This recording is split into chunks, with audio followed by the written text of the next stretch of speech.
Ego. This is likely a word you hear all the time, but do you actually know what it is and the extent to which it governs your life? Because it's literally the underlying force behind just about everything you do. Your ego is your identity. The ego is all that you believe you are. Your ego includes your name, your qualities, and your labels. Maybe you believe yourself to be very compassionate and understanding. Maybe you identify with being good at math or good at baseball and horrible at volleyball. Maybe you identify as being a Buddhist or an atheist or a scientist. Maybe you identify with being the father of your kids, son of your parents, and friends with such and such. Maybe you identify with being depressed or being bipolar. This is all ego. Any label that you give to yourself is ego. Anything that you think you are is ego. Your ego is your self-image. This is an extremely intricate and complex mechanism within our minds that dictates most of all that we do. Our egos can be a key motivator in driving us towards success in life, but they can also be very limiting as we grow afraid to break out of the labels we've adopted for ourselves. The ego is a survival mechanism. In order to be human, we must adopt an ego. We must make this distinction between subject and object, or else we'd have no will to survive.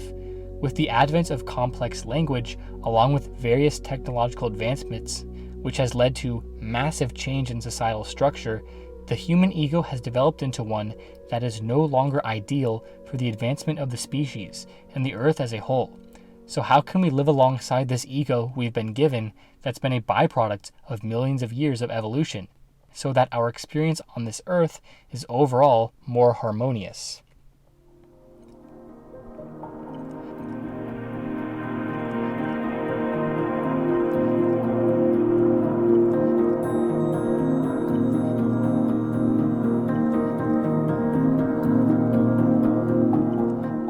So in order to understand this ego we all have on a deeper level, we need to know why we even have it in the first place. We need to know why and how it evolved. First of all, ego is literally the Latin word for I. So when it comes to ego, we're dealing with all actions, thoughts, ideas, and behaviors oriented towards one's self-interest. Each and every single animal on Earth has an ego to some extent.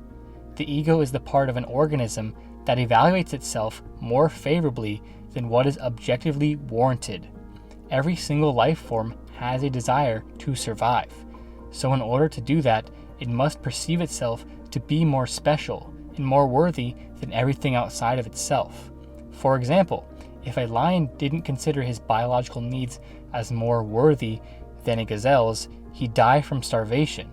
Of course, the lion isn't actually making this evaluation in his head.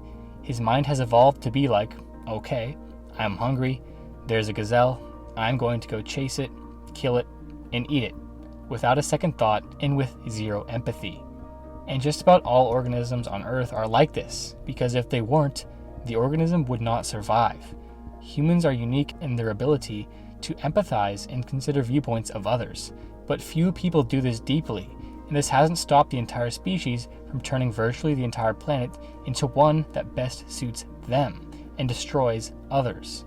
Just like any other organism, the human ego works to survive by upholding its beliefs about itself.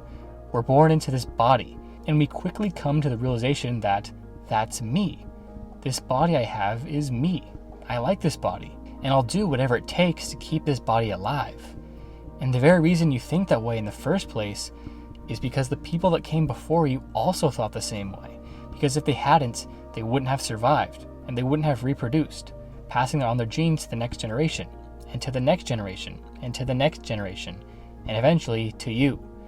But this is just a very basic survival level of ego. This is the surface level of ego that almost all organisms have on this planet. This level of ego is so shallow that we can hardly even consider it ego, as it is not the ego we think of when we think of ego today. The human ego is much more complex than obtaining its basic physiological needs. In order to further understand the complexity of the human ego, we need to look at Maslow's hierarchy of needs. So what this chart is getting at is that we need to satisfy one tier before we go up to the next. When we have our basic survival needs met, we can move up to safety needs, and then to love and belonging, and then to esteem, and so forth. And also take Maslow's chart with a grain of salt, as you don't have to be completely satisfied of one tier before you can move on to the next.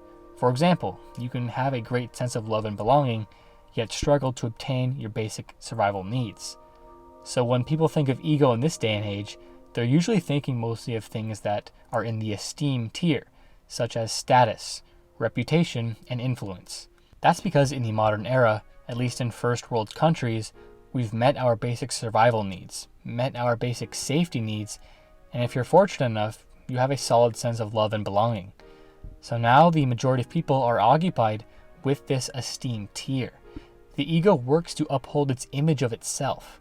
So if someone has a good reputation and a lot of influence, and their entire life revolves around that self-image, they're going to do all that they can to stay that way, or be even better than they already are. And in doing this, a lot of people fail to see the consequences of their actions. We're destroying the environment, we're currently in the middle of a 6th mass extinction, and we're still dealing with the effects of racism because certain groups of people have, and still do, deem themselves as more superior than others. This is all ego. This mechanism that was originally designed to help us survive physically has now become a mechanism that operates in order to uphold its complex image of itself that only exists in the mind, now that surviving physically is no longer a problem. We have to remember that at our core, we are still very tribal creatures, and this whole ascension to the highly individualistic esteem tier of Maslow's hierarchy is relatively recent. We used to develop our individual consciousness via the collective consciousness of the tribe because we needed to do so in order to survive.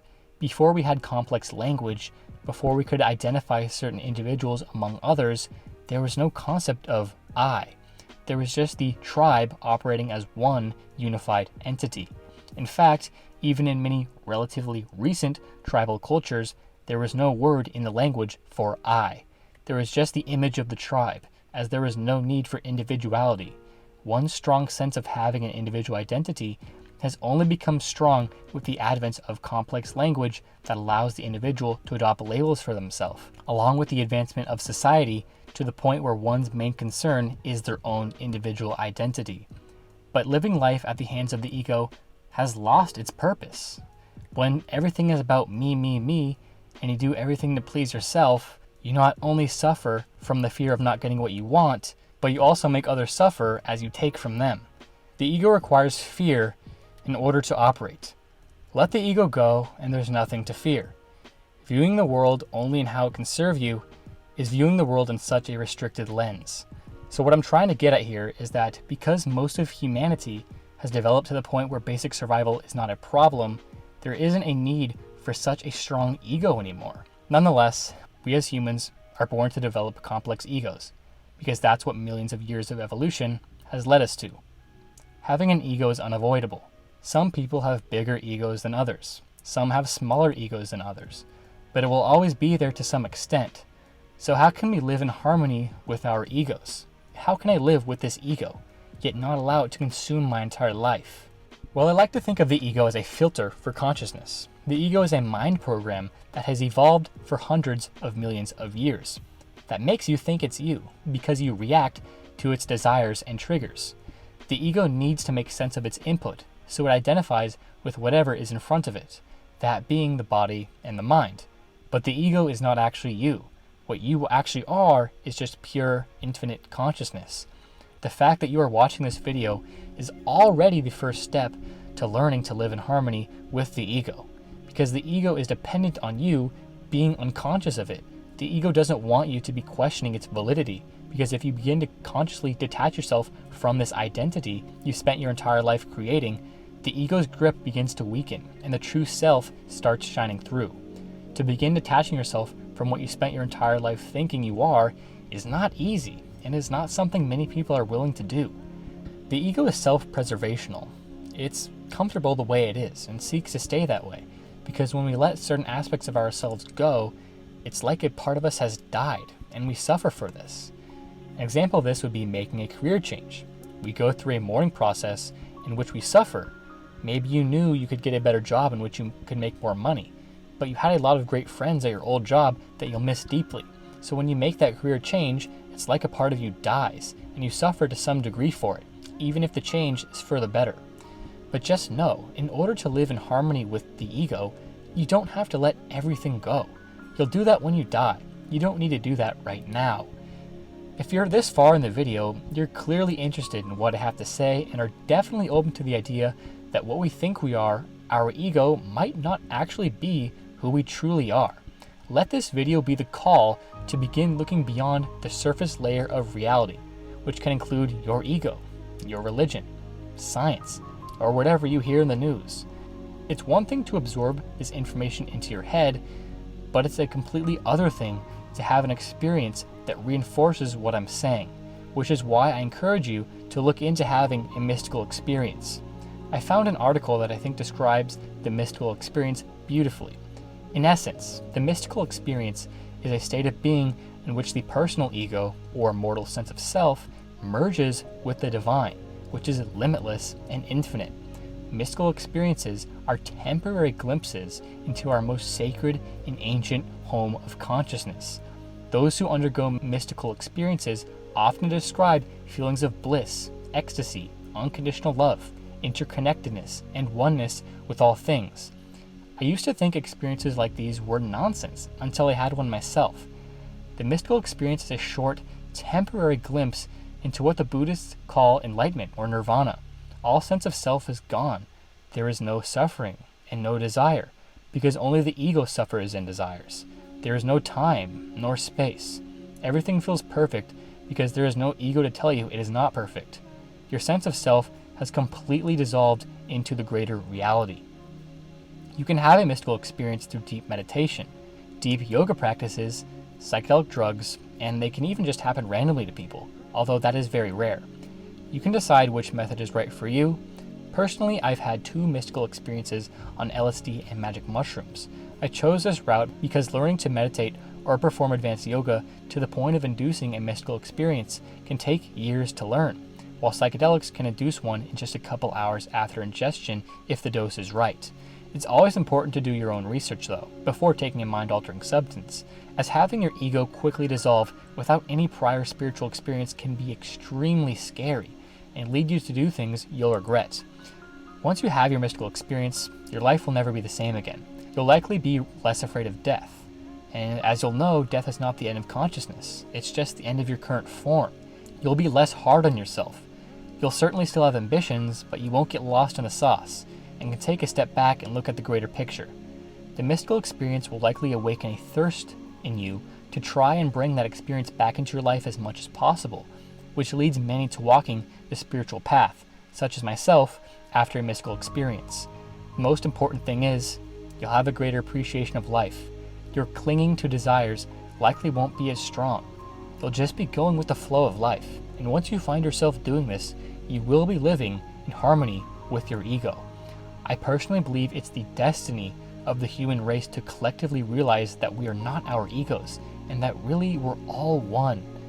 Our ego served our species in the past, but now that we're so advanced, at least a large part of the world is, there isn't such a big need for an ego anymore, at least from an evolutionary standpoint. We've learned how to survive, we got that down. The ego is the reason for suffering, and it's the suffering that moves us to break out of the ego.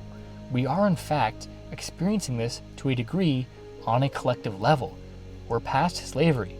Since World War II, which was the worst event in human history that caused massive amounts of suffering, we've made a lot of societal progress in making the world more desirable for all people.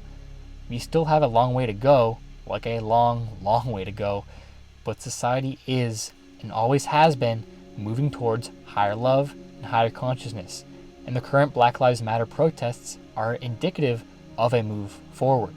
So I urge you, go out and have a mystical experience.